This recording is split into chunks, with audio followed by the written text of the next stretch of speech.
So, kinabahala nga ng netizen ng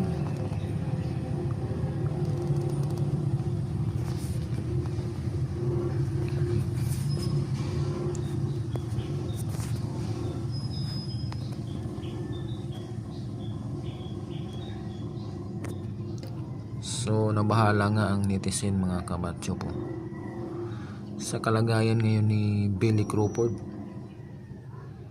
Sobrang payat na ngayon, kaya iba mga fans niya nag-aalala na kung anong nangyayari sa kanya. Yun, sobrang payat niya. Taba niya dati, ngayon sobrang payat na niya. Ano nang nangyayari sa kanya? Sobrang payat na ngayon ni Billy Crawford.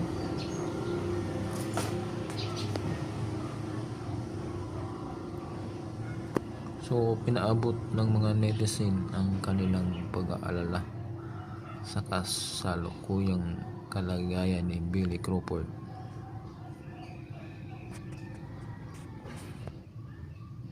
Hindi na normal yan, yung matabayan siya dati.